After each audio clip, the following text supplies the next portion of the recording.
কেউ কারোর জন্য দুনিয়ায় থামে না।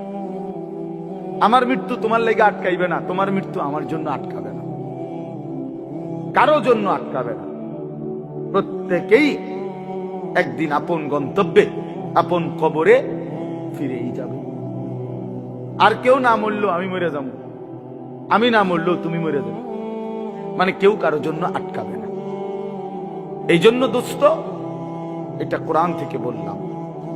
আল্লাহ তাআলা বলেন, আরাআইতা মান ইত্তাখাযা ইলাহাহু হাওয়াহু আফা আনতা তাকুনু আলাইহি ওয়াকিলা আম তাহসাবু আন্না আকসারাহুম ইয়াসমাউনা আও ইয়াকিলুন ইনহুম ইল্লা কাল আনআমি বাল হুম আযাল্লু সাবিলা।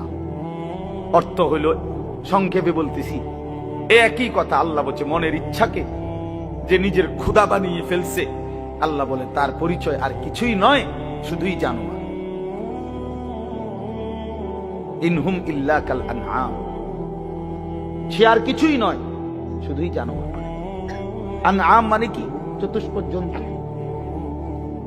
এটা না? বাল হুম আযাল্লু সাবিলা, আল্লাহ বলেন বরং সে জানোয়ারের চাইতেও বেশি পথ হারা, গুমরা। কেন? এক কুকুরও বুঝে এই লাঠিটা যে উঠাইছে ওটা দিয়ে আমারে মারবে, তাই জন্য কুকুর ভাগ্যা যায়। তাহলে কুকুরেরও এদূর আকল আছে যে আমারে এই লাঠির থেকে বাঁচা উচিত।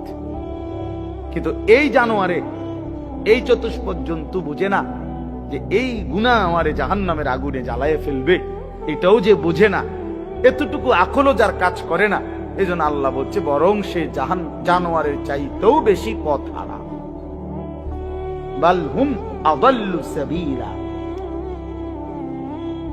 জানোয়ারে যেদূর রাস্তা চিনে, আল্লাহ বলছে এ এদূরও চেনে, এতটুকু চেনে, তার চাইতে বেশি পথ হারা, তার চাইতে বেশি পথ। হাইওয়ান জানোয়ার তো এটা বুঝে যে আমার উপরে শরীয়তের কোনো বিধানে নাই, তো আমার আর হালাল হারাম কিনা? কথা বোঝেন না? গরু ছাগলের কোনো হালাল হারাম কিছু আছে? পাক নাফাক কিছু আছে? জায়েজ না জায়েজ কোনো কিছু আছে? আখিরাত পরকাল, বিচার আচার, মিজান, ফলসেরাত, এটা কিছু আছে? কিচ্ছু নেই, কিচ্ছু নেই। তাইলে কুকুর খারাইয়া মুতলে কি, বইয়া মুতলে কি? কিন্তু মানুষ নামের এই কুকুর খারাইয়া মতে কেন? মানুষ নামের এই কুকুর খারাইয়া মতে কেন? অর্থ অসুবিধা নাই, প্রকৃত কুকুর তো খারাইয়া মুতলে, ঠ্যাঙালগি দিলে তার জন্য তো এটা গুনাহ না, কারণ তার তো গুনার কোনো সিস্টেমে নাই। কিন্তু মানুষ নামের এই কুকুর যে খারাইয়া মতে, তার তো গুনাহ হয়। তাহলে বোঝা গেল সে তো ওই চতুষ্পদ জন্তুর থেকেও বেশি পথ। প্রিয় বন্ধু, নিজের উপরে দয়া করো, নিজের উপরে রহম করো। প্রিয় সাথী, নওজোয়ান, নিজের ভালো বোঝো। এই জন্য বললাম, আত্মপরিচয়, আত্ম উপলব্ধি অনেক বড় নিয়ামত। নিজেকে বুঝা, নিজেকে চেনা, আত্মসম্মান। মানুষের আত্মসম্মান বড় সম্পদ। অনেক মানুষ আছে পৃথিবীতে আত্মমর্যাদার কারণে প্রয়োজনে না খাইয়া মরে যায়, কিন্তু মাথা নোয়ায় না কারো কাছে। প্রয়োজনে সে মরে যাবে, কিন্তু হাত পাতবে না কারো। সাহারায় ওরা ধুকে মরে, তবু পরে না শেকল পদ্ধতির।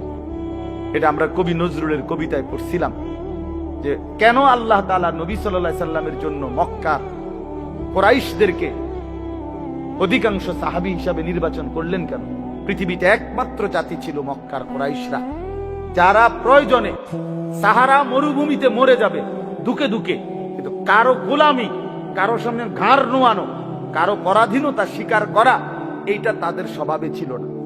এই জন্য আরব উপদ্বীপে এই মক্কার জনগোষ্ঠীর উপরে তৎকালীন যুগে দুইটা সুপার পাওয়ার ছিল।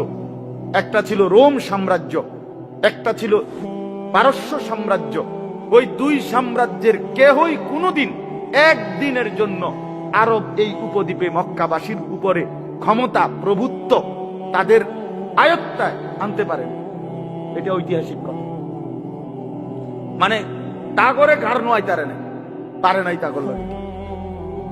এরা অদম্য ছিল, কারোর সামনে মাথা নোয়াবে। আমরা স্বাধীন, শুধু বকরির দুধ খাইতো, শুধু যাযাবরের জিন্দেগি। কিন্তু মানে সর্বদিকে কম, কিন্তু এর পরেও আত্মসম্মান সাংঘাতিক। এই জন্য আল্লাহ তাআলা বলছেন যে কেন নির্বাচন করলাম, এক অদম্য জাতি আমি বন্ধুর পাশে দিলাম। এমন সাহাবী বেশি দিন আর লাগছে না, 16 থেকে 20 বছরের ব্যবধানে পরবর্তী গোটা পৃথিবীতে কালেমার পতাকা উড়ায় দিয়েছে। সারা পৃথিবীতে, আফ্রিকা পর্যন্ত সারা পৃথিবীতে পতাকা উড়ায় দিয়েছে। জেন দিয়ে গেছেন সাফ, কারণ ওই যে চেতনাটা সাংঘাতিক ছিল, আত্মসম্মান সাংঘাতিক, আত্মমর্যাদা। আটলান্টিক মহাসাগরের পারে দাঁড়িয়ে নবীর সাহাবী উকবা ইবনে নাফে বলছে যে হে এলাকাবাসী, তোমরা বলো এই সাগরের ওই পারে আর মানুষ আসেনি। তখন জনবাসী, এলাকাবাসী বলছে ওই সাগর তো অথই সাগর, আমাদের পূর্বপুরুষ থেকে কারো জানা মতে এই সাগরের ওই পারে মাটিও নাই, মানুষ তো ভরের খবর, এ তো অথই সাগর, এর কোনো কুল কিনারা নাই। হযরত উকবা ইবনে নাফে 22 বছর বয়স্ক সাহাবী, পুরো আফ্রিকা বিজয় করে এই আটলান্টিক মহাসাগরের পারে দাঁড়িয়ে নিজের ঘোড়ার 2 পাও ভিজাইছে, ঘোড়ার পাও পানি, সাগরের পানিতে ভিজাইয়া এরপরে আল্লাহকে বলছে, আল্লাহ তোমার বান্দারা সাক্ষী দিছে সাগরের ওই পারে নাকি কোনো মানুষ নাই, এই জন্য আমি থেমে গেলাম। যদি খোদার কসম মাওলা একজন লোক বলতো ওই পারে একজন মানুষ আছে, আমি আল্লাহর কসম রব এই ঘোড়া নামায় দিতাম, ওই লোকটার কাছেও কালেমার দাওয়াত পৌঁছাইতাম। একজনের জন্য আমি সাগর পাড়ি দিতে রাজি আছি, কিন্তু কেউ তো বলে না আর কোনো লোক নাই, এজন্য থেমে গেলাম। এই ছিল জিন্দেগি বন্ধু। এজন্য বললাম প্রিয় ভাই আমার, সবাই সবাই যার যাদের, তোমারে নিয়া আমারে নিয়া ইয়াহুদি নাসায় বান্দরের খেলা খেলায়। আহা, 1 বছরের মধ্যে তোমার চুল কতবার বদলাইলো, 1 বছরের ভিতরে তোমার প্যান্ট কতবার বদলাইলো, 1 বছরের ভিতরে তোমার জামা গেঞ্জি কতবার বদলাইলো, 1 বছরের ভিতরে তোমার কথা বলার চলাফেরার ডিজাইন কতবার বদলাইলো। তাইলে তোমারে নিয়া বেঈমানে বান্দর খেলা খেলা, বেঈমানে ডুগডুগি বাজায়, আর তুমি নাচো। ছি ছি ছি ছি ছি। কথা তো ছিল এই, আমাদের বাংলাদেশের একজন বক্তা আছেন, বড় দিল দরদি বক্তা, হযরত মাওলানা মুফতি নজরুল ইসলাম কাসিমি দামাত বারাকাতুহুল আলিয়া। উনি বলছেন যে আমি জীবনের এই 35-40 বছরে ইউরোপের শত শত দেশে প্রতিনিয়ত ভ্রমণ করছি। যে ইউরোপ আমেরিকার এক স্টেটে নাস্তা খাইছি, আরেক স্টেটে দুপুরের খাবার খাইছি, এইভাবে অনবরত সফর করছি, কিন্তু কোনোদিন জীবনের এই লম্বা সময়ে গোটা ইউরোপে আমার এই পাঞ্জাবি টুপি লেবাস একদিনের জন্য বদলাই নাই। আর এই গোটা ইউরোপের কোন এয়ারপোর্টে কোনোদিন আমার 1 ঘন্টার জন্য 10 মিনিটের জন্য আটকায়ও না। আমার পাসপোর্ট, আমার লেবাস বরাবর, আমার পাসপোর্টে লেখা আমার ধর্ম ইসলাম, আমার পোশাকও বলে আমি মুসলমান, খালাস, আমার আটকায় নাই। এই জন্য দোস্ত আমার, বন্ধু আমার, আত্মমর্যাদা, আত্মসম্মান অনেক বড় সম্পদ। আজকে তোমরা ছেলেরা, বাবারা অনেক সুন্দর, তোমরা নওজোয়ান, এই 10 মিনিটের ভিতরে 5 মিনিটের ভিতরে ছুইটা আইসা মাশাআল্লাহ কোরআনের মহব্বতে, আল্লাহর দ্বীনের ভালোবাসায় ছুটে আসছো। শুনতেই তোমরা মাঠ ভরে এখন দৌড়াইয়া আইসা বসছো, এটা ভালো দিক, এটা প্রশংসনীয় দিক। এটা বুঝাই গেল তোমরা যেই মনে করো আমি আসছি তো আসছো, কিন্তু বাকি এটা তো জানো যে আমরা তো আল্লাহর কথাই বলি, অন্য তো কোনো কারণ নাই, এখানে কোনো ত্রাণও নাই, রিলিফও নাই, এখানে অন্য কোনো টাকা পয়সা বিলি নাই, বন্টন নাই, শুধুই আল্লাহর কোরআনের কথা বলা হবে, এটাই মাকসাদ। এইটাই শুনতে আসছো, মহব্বত করেই ছুটে আসছো, ভালোবাসা নিয়েই বসছো।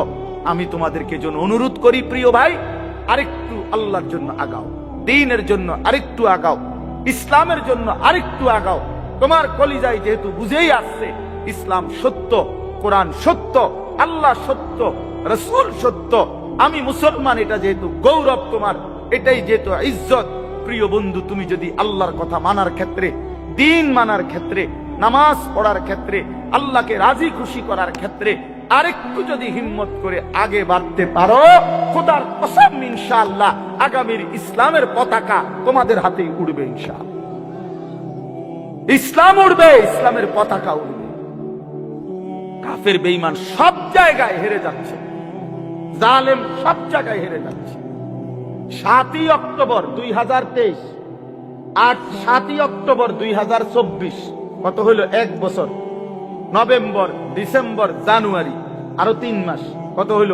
15 মাস। প্রায় 15 মাসে এই ইসরায়েলের ইহুদি কুত্তারা গাজা, একটি এলাকায়, ফিলিস্তিনের একটি অঞ্চলে গাজা, এখানে 47,000, তাদের হিসাবে, সরকারি হিসাবে 47,000 ইমানদার মুসলমানকে শহীদ করছে এই গত 15 মাসের অব্যাহত আক্রমণে। 47,000, বাস্তবে আরো অনেক বেশি। আমরা ধরলাম তাদের রিপোর্ট যেটা, এটাই 47,000 ইমানদারের রক্তে ঝরিয়েছে। তাদের জাতিসংঘের রিপোর্ট হলো যে গাজার সমস্ত বাড়ি ভবন যেভাবে ধ্বংস করছে, বিধ্বস্ত করছে, ধারাবাহিক যদি কাজ করে, এগুলো আবার গড়তে চেষ্টা করে, তাহলে আগামী 30 বছরেও 20 বছরেও এগুলো কইরা শেষ করতে পারবে না। এইভাবে মাটির সাথে মিশায়া দিত ভারী বসত ভিটা, লাখ লাখ মুসলমানের সন্তান রাস্তার পথের ফকির হয়ে গেছে। এতিম বাচ্চার মা নাই, বাবা নাই, স্ত্রীর স্বামী নাই, স্বামীর সন্তান নাই, পুরুষের। এইভাবে বিধ্বস্ত করছে 15 মাসের মধ্যে। বন্ধু, পৃথিবীর সমস্ত সুপার পাওয়ার, গোটা ইউরোপ এই ইসরায়েলের কুত্তাদেরকে অস্ত্র দিছে এবং সমর্থন দিছে। আমেরিকার কুত্তারা বারবার সবচেয়ে বেশি ডোনেশন করছে এই ইসরায়েলকে। এই ট্রাম্প, এই নতুন বেঈমান, এই বেঈমানও বলছে গাজাকে সমান করে দিবে ইসরায়েলের পক্ষ হইয়া। কিন্তু আল্লাহ পাক যেহেতু আছেন, 15 মাস পরেও এত রক্ত ঝরিয়ে, এত অত্যাধুনিক পৃথিবীর সমস্ত মারণাস্ত্র ব্যবহার করে এভাবে বাড়ি ধসে দিয়ে ইমানদারকে ঘর থেকে বঞ্চিত করার পরেও বেঈমানরা আল্লাহর দয়ায় হেরে গেছে। নাকে খত দিয়া, যুদ্ধ বিরতি দিয়া ইসরায়েলের কুত্তারা যুদ্ধ থামাইতে বাধ্য হয়েছে। এই মুহূর্তে বন্ধ যুদ্ধ, আলহামদুলিল্লাহ। এজন্য কুত্তা জিতে নাই, ইমানদার জিতে গেছে। মুমিন হারে না, ইমানদার হারে না। রক্ত ঝরলেও ইমানদার হারে না। ছেলেরা মনে রাখো বাবা, সারা পৃথিবী তোমাদের কাছে আমি অনুরোধ করলাম, সারা পৃথিবী দেখো, সিরিয়ার জালেম 54 বছর একটানা এই সিরিয়ায় বাপপুতে জুলুম করছে। 54 বছরের স্বৈর শাসক ফ্যাসিস্ট, 54 বছর একটানা তারা দুইজনে বাপপুতে জুলুম করছে। 5 লক্ষ, সরকারি হিসাবে 5 লাখ ইমানদার মুসলমানকে শহীদ করছে ইয়াতে, সিরিয়াতে। কমপক্ষে 30 লক্ষের চাইতে বেশি মুসলমান উদ্বাস্তু, যারা ঘর হারা হয়ে গেছে। হাজার হাজার নারী ধর্ষিতা, লাঞ্ছিতা হয়ে জেলখানার অন্ধকার, কারাগারের অন্ধকার প্রকোষ্ঠে জীবনের 18 বছর। একটা বাচ্চা তো সে জন্মের পর থেকে মায়ের কোলে বড় হইয়া কারাগারেই বড় হইছে।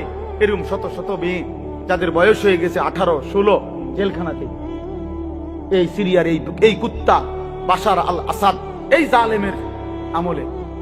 কিন্তু এরপরেও এত রক্ত, 5 লক্ষের চাইতে বেশি মুসলমানের রক্ত ঝরিয়েও জালেম টিকে নাই। 8ই ডিসেম্বর 2024 পলাইতে বাধ্য হয়েছে, পলায় গেছে।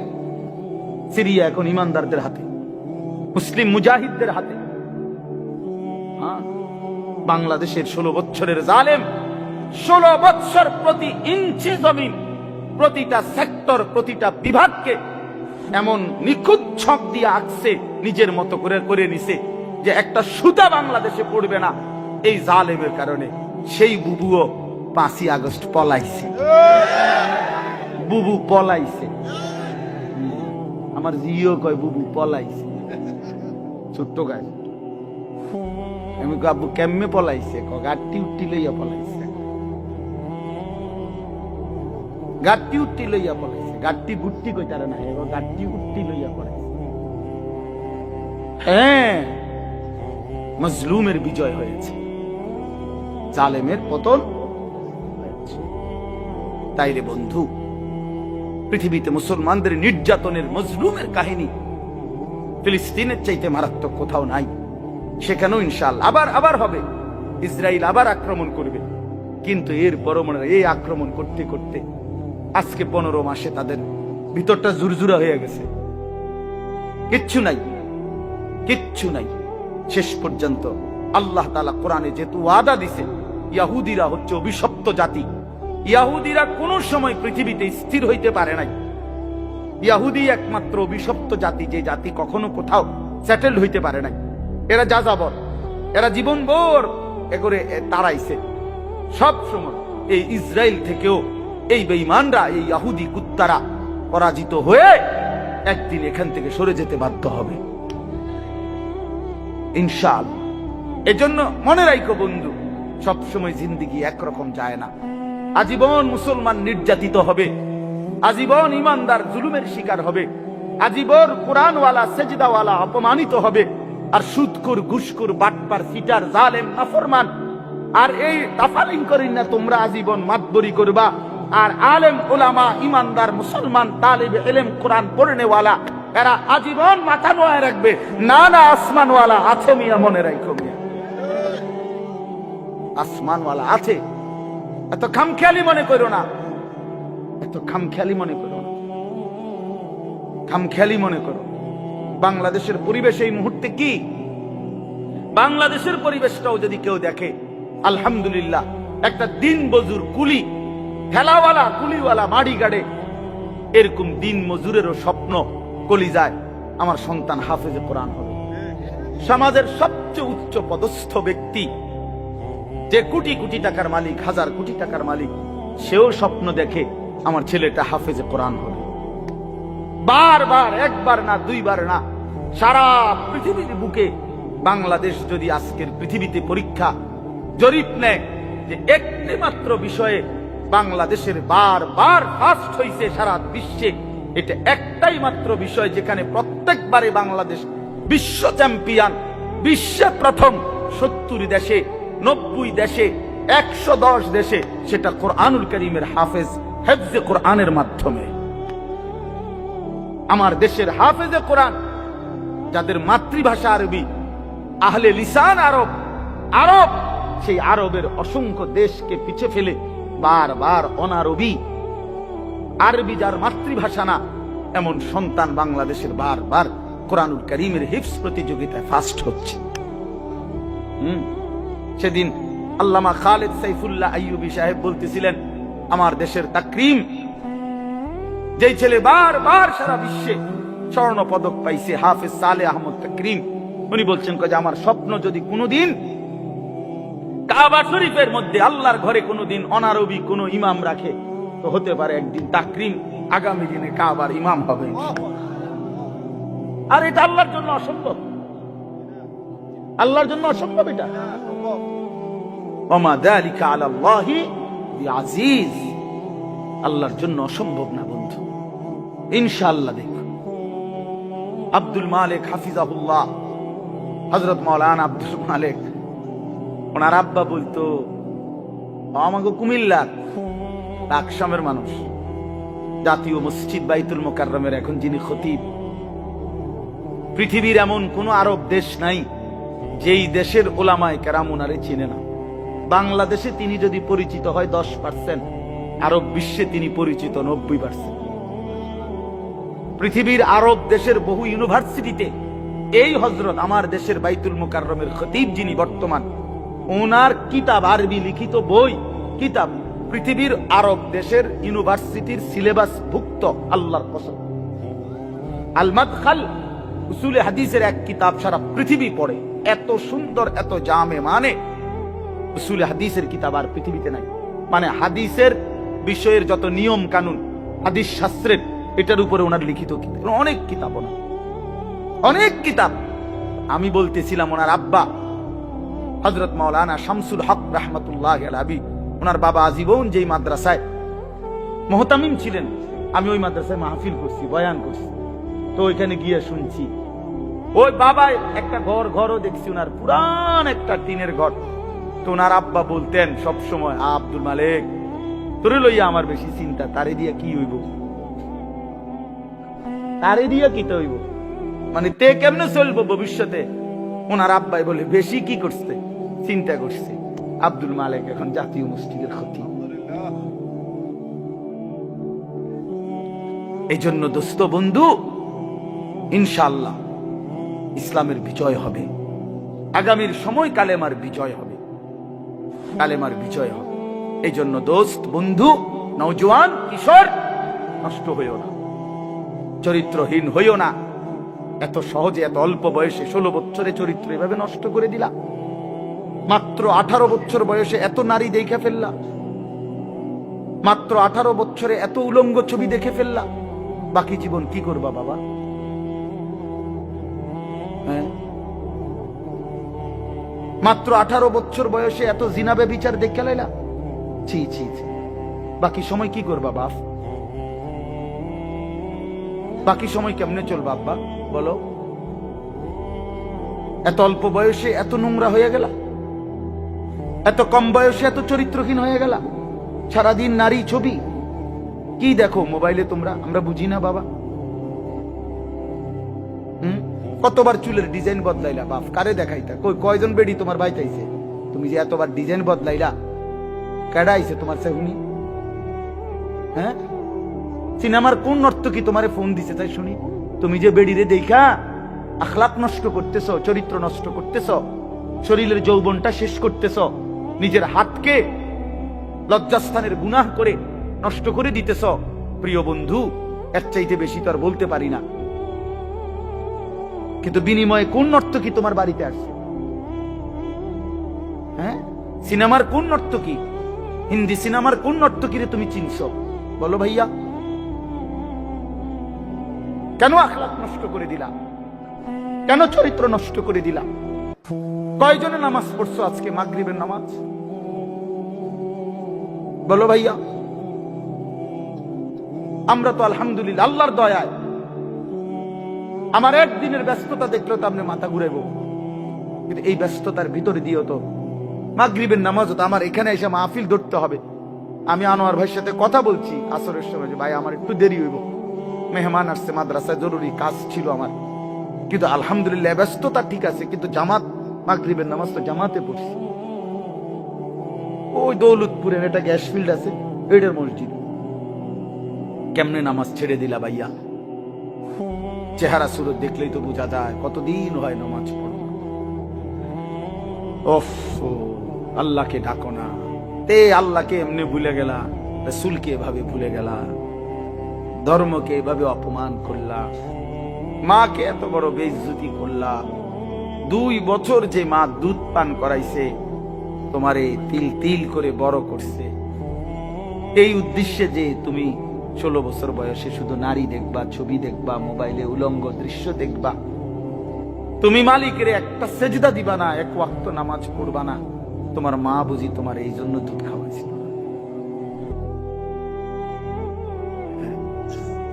তোমার বাবার তিল তিল করা টাকা, বেচারা কেউ 16 বছর বিদেশ, কেউ 18 বছর বিদেশ, রক্তটা পানি করে পয়সা রোজগার করে, কি পরিমাণ ঘাম শরীরটা দিয়া ঝরে আরব দেশে মরুভূমিতে। আহা, 12 ঘন্টা 14 ঘন্টা 16 ঘন্টা ডিউটি করে প্রবাসী, কি পরিমাণ ঘাম ঝরে এক এক প্রবাসী। প্রতিটা টাকার মধ্যে, প্রতিটা দিনার দিরহামের মধ্যে, প্রতিটা রিয়ালের মধ্যে ঘামে ভিজা, ঘামে ভিজা। এত ঘাম, এত কষ্ট করে যে মানুষটা স্ত্রীর আদর পায় না, ছেলে মেয়েদের আদর পায় না, 18 বছর 16 বছর 14 বছর, যার একটা ছোট বাচ্চা আছে, মনে করো মেয়ে আছে, ছেলে আছে ছোট, সে দেশে, বাবা বিদেশে, কি পরিমাণ বাচ্চাটা বাপকে দেখতে মন চায়। আমি তো ওই আমার সাথীদেরকে জিজ্ঞাসা করেন, আমার গাড়িতে রাতের যদি 3টা বাজেও আমি যাই, 2:30, 3টায়, আমার ছোট মেয়ে 3 বছর বয়স, কোন সময় কোনো দিনও ঘুমায় না। আমি যতক্ষণ না যাই ওই ঘুমায় না। একটা দৌড় দিয়া দরজা সেই খোলে, কলিং বেল টিপ দিলেই সে বোঝে আব্বু আসছে। তার মার সাথে সে আইসা গেটের সামনে দরজা খোলে, তো ও যখন হাসে আমার কাছে মনে হয় গোটা পৃথিবী হাসে। তো এমন আদর যেই বেচারা বছরের পর বছর কোরবানি করে দিছে সন্তানদের জন্য, একটু মুখে হাসি ফুটাবে স্ত্রীর জন্য, তো সেই বাবার সন্তান হয়ে তুমি এভাবে জীবন শেষ করে দিলা। এটা ইনসাফ হলো ভাইয়া? বলো বাবা, বলো। প্রিয় বন্ধু আমার, বাপ আমার, সন্তান আমার, ছেলে আমার, কিশোর নওজোয়ান, আমি এক ফেরিওয়ালার মতো চিৎকার করে বললাম যে নিজেকে নষ্ট করে দিও না ভাই। আখলাক বড় সম্পদ, চরিত্র বড় সম্পদ। নারীর আসক্তি, জিনা ব্যভিচারের দৃশ্য, উলঙ্গ দৃশ্য, নারীর লোভ, বিশ্বাস করো তোমার দুনিয়াও শেষ করে দিবে, আখিরাতও শেষ করে দিবে। আল্লাহর নবী বলছে ফাত্তাকুদ দুনিয়া ওয়াত্তাকুন নিসা। আল্লাহর নবী বলছে উম্মত, দুনিয়ার ধোঁকা থেকে বেঁচে থাকো, নারীর ধোঁকা থেকে বেঁচে থাকো। বেপর্দা নারী, হারাম নারী, যে নারীকে দেখার তোমার অনুমতি নাই, ওর হাসি মূলত হাসি না, আগুন। ওর রূপ যৌবন মূলত যৌবন না, ওইটা জাহান্নামের কয়লা, আগুনের কয়লা। ওই তোমারে বরবাদ করে দিবে। আল্লাহ নবী সাল্লাল্লাহু আলাইহি সাল্লাম বলছে যুবক, যদি কষ্টই হয়, যদি কষ্ট হয় যৌবন ধরে রাখতে, তাহলে ফাআলাইহি বিসসাওম, রোজাই রাখো, রোজা রাখো, রোজা রাখো। ফাইন্নাহু লাহু উইজাউন, কেননা রোজার মধ্যে যৌন শক্তি প্রতিরোধের প্রতিষেধক আছে, অ্যান্টিবায়োটিক। রোজা রাখো। আল্লাহ নবী সাল্লাল্লাহু আলাইহি সাল্লাম ইয়া মা'শারাশ শাবাব, ডাইরেক্ট ডাক দিছি, ইয়া মা'শারাশ শাবাব, হে যুব সমাজ। কি মজাদার শব্দ, নবীজি নিজে বলছে, যুবককে আলাদা বলছে, হে যুব সমাজ। মান ইসতাতাআ মিনকুমুল বাআতা ফালিয়াতাযাওয়াজ, যার বিবাহের সামর্থ্য হয়েছে, 1 নম্বর হলো আর্থিক সামর্থ্য, 2 নম্বর শারীরিক সামর্থ্য, তো তুমি বিবাহ করো। ফাইন্নাহু আগাদ্দু লিল বাসার, বিবাহ তোমার চোখ নিচের দিকে হেফাজত করবে। ওয়া আহসানু লিল ফারজ, লজ্জাস্থানকে পবিত্র রাখবে গুনাহ থেকে।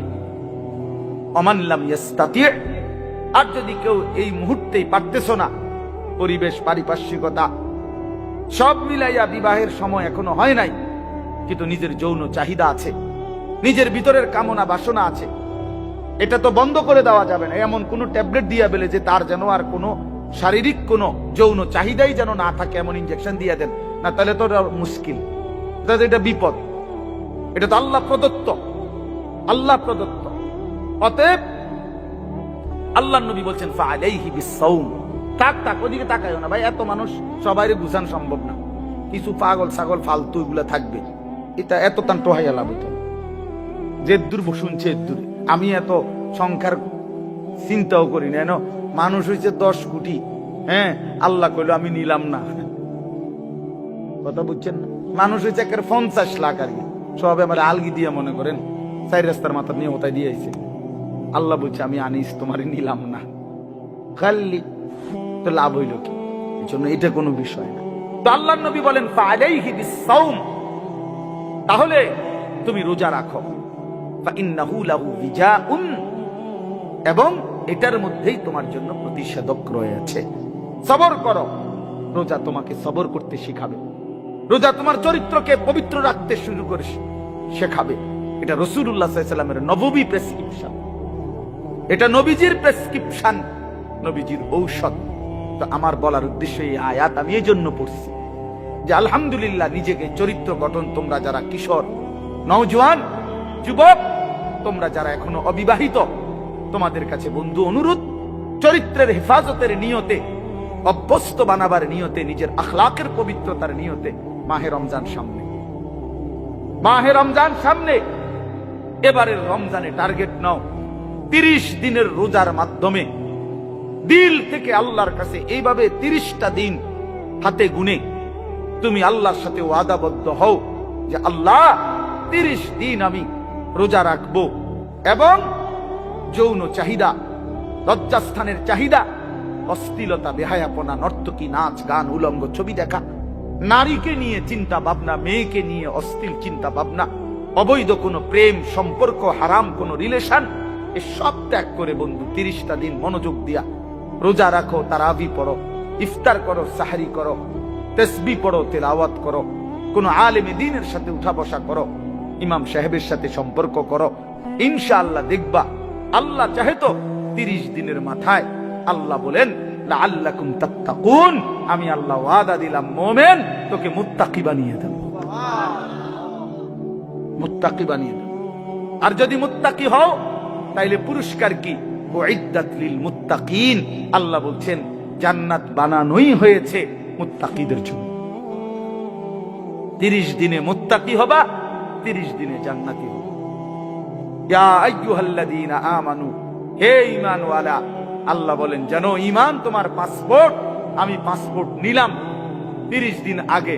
আর আল্লাহ ওয়াদা দিবেন রমজানের চাঁদ উঠলে আমি আল্লাহর কাছে ঈমানের পাসপোর্ট দিবা, ঈমানের পাসপোর্ট আমি জমা নিলাম, 30 দিন অপেক্ষা করবা, 30 দিন আমার হুকুম মাইনা চলবা, 30 দিন পরে ঈদের চাঁদ উঠবে, সেই দিনই তোমার পাসপোর্টের উপরে জান্নাতের ভিসা লাগবে, পাসপোর্ট এবং ভিসা লাগবে, আর ঈদের দিন ফ্লাইট হবে জান্নাতের ফ্লাইট ইনশাআল্লাহ। ইনশাআল্লাহ হাদিসে আছে ঈদের দিন আল্লাহ তাআলা ফেরেশতাদেরকে জিজ্ঞাসা করে, ফেরেশতারা বলো তো ওই ব্যক্তির প্রতিদান কি হইতে পারে যে তার পরিশ্রম, তার হুকুম, তার মনিবের আদেশ পূর্ণ আদায় করছে, যেই কর্মচারী তার কর্ম ঠিক মতো 100 পালন করছে, তো এখন তার বিনিময় কি হইতে পারে?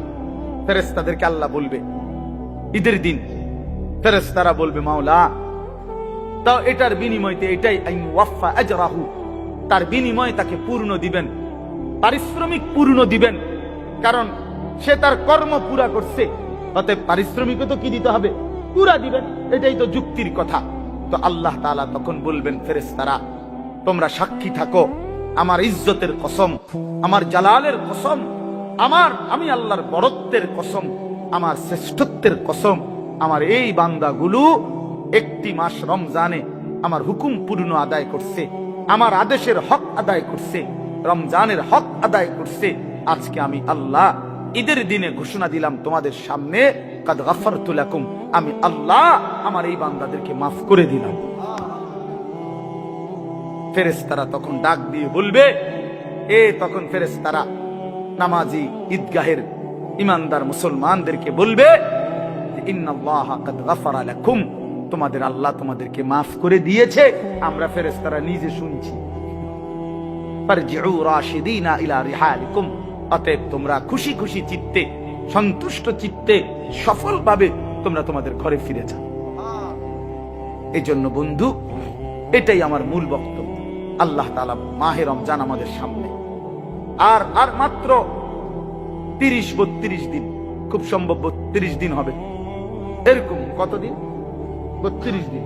আর মাত্র আমার শায়েখ আল্লামা মুফতি মুশতাকুন নবী সাহেব হুজুর এখন প্রত্যেক মাহফিলে এভাবে শিখায়, বলায় যে আর মাত্র 32 দিন মাহে রমজানের শুভ দিন। কয়দিন?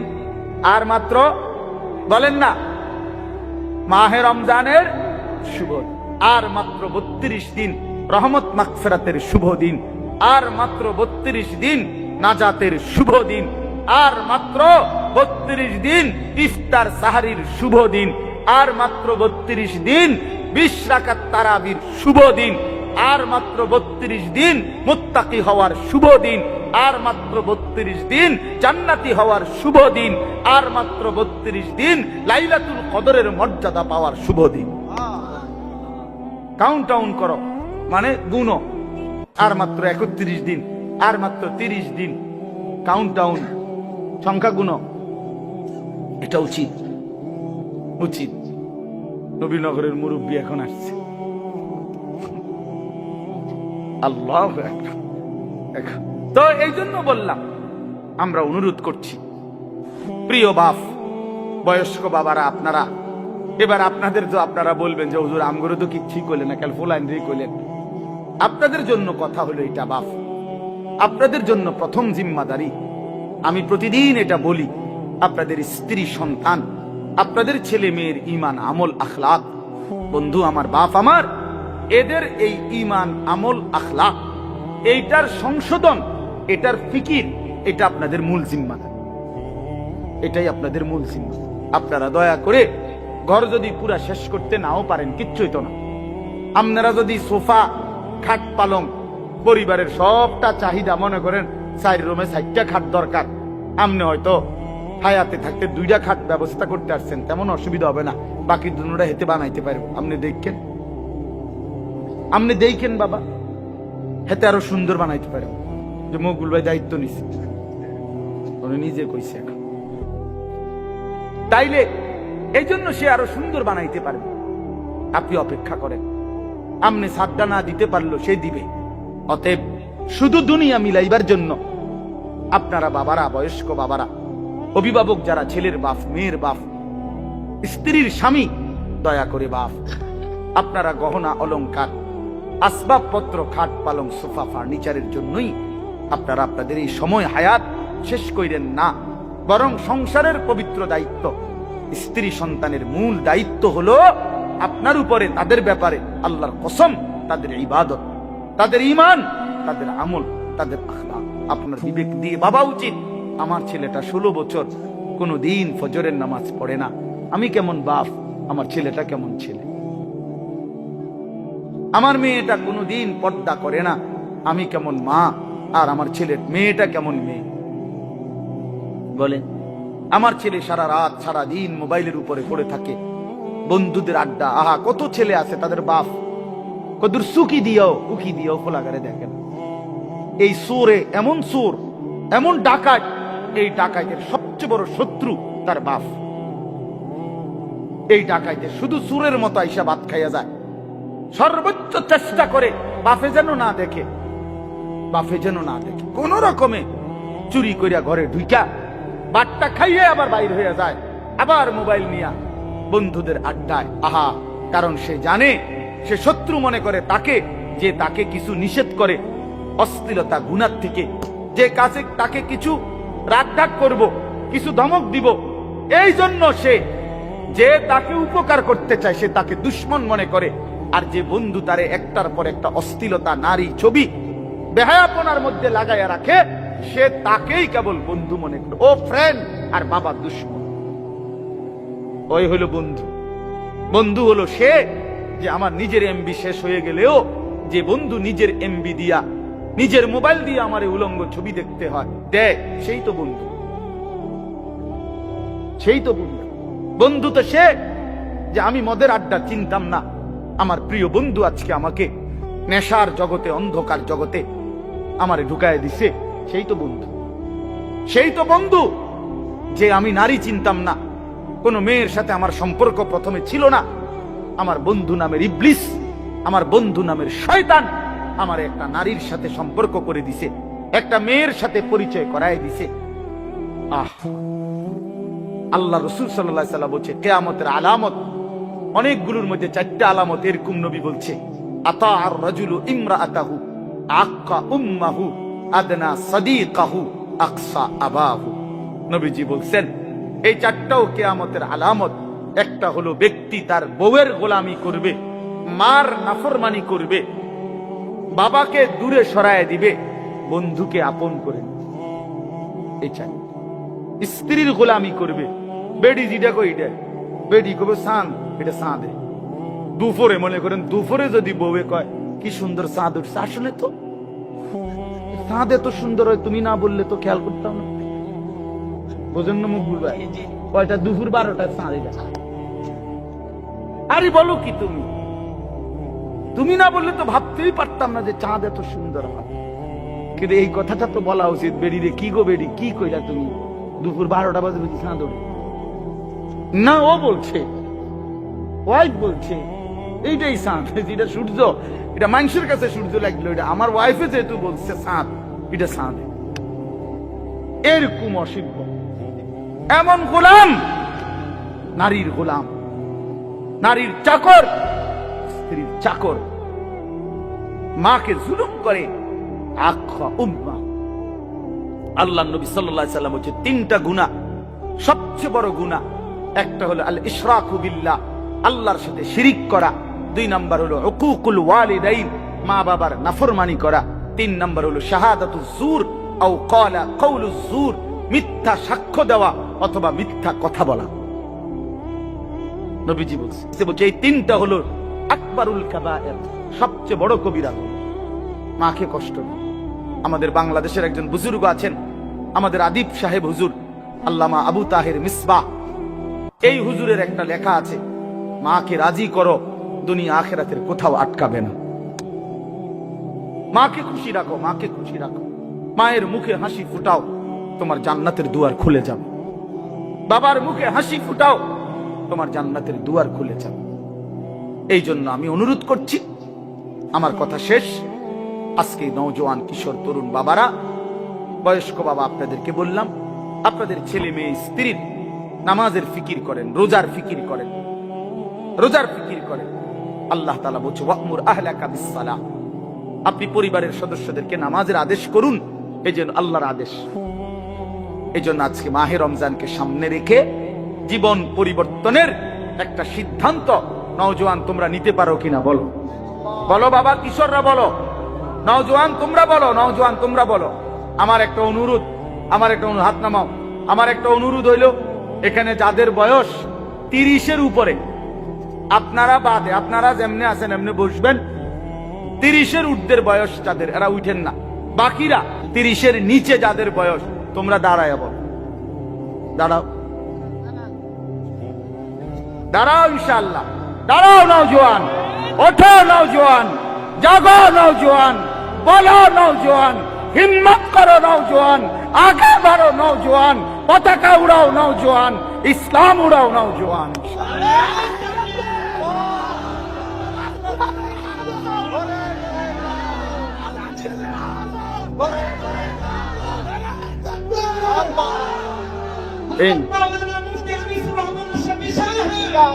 মাশাআল্লাহ, ঠিক আছে, ইনশাআল্লাহ নামাজ পড়ো বাপ, আল্লাহকে রাজি করো, দ্বীনকে মানো, ইনশাআল্লাহ তোমার হাতে ইসলামের পতাকা উঠবে, ইনশাআল্লাহ কালেমার পতাকা উঠবে। ছিটকে পড়ো না। আমি বললাম পতাকা কেউ না কেউ তুলবেই, ইসলাম বিজয় হবেই হবে, কিন্তু তুমি কামে লাগলা কিনা এটা দেখার বিষয়। আবারও বলছি, প্রয়োজনের মুহূর্তে যদি দল থেকে ছিটকে পড়ো, ইমানের পতাকা যদি তুমি ধরতে না পারো, মাহাদির পতাকা যদি তুমি ছুঁইতে না পারো, দাজ্জালের বিরুদ্ধে যদি সিনা টান করে দাঁড়াইতে না পারো, একদিন তোমার মৃত্যু হবে বেঈমানের মৃত্যু, কুকুর বিড়ালের মৃত্যু, জন্তু জানোয়ারের মৃত্যু হবে, মনে রাখো। নারী তোমারে একদিন জাহান্নামে নিয়ে, অশ্লীল ছবি তোমারে জাহান্নামে ফেলে দিবে, দুনিয়া তো ঘৃণিত হবে, লাঞ্ছিত হবে, লাঞ্ছিত হবে। এই জন্য দয়া করে চরিত্রহীন হইও না, আখলাক নষ্ট করো না। মাহে রমজান আমাদের কিশোর তরুণ নওজোয়ান, এদের পরিবর্তনের জন্য হাতিয়ার হোক। আমি এই দোয়া করি, এই কবুল করি। আল্লাহ তাআলা আমাদের সব নেক তামান্না কবুল করেন। আজকের এই মাহফিল আল্লাহ তাআলা ভরপুর বরকত দান করেন।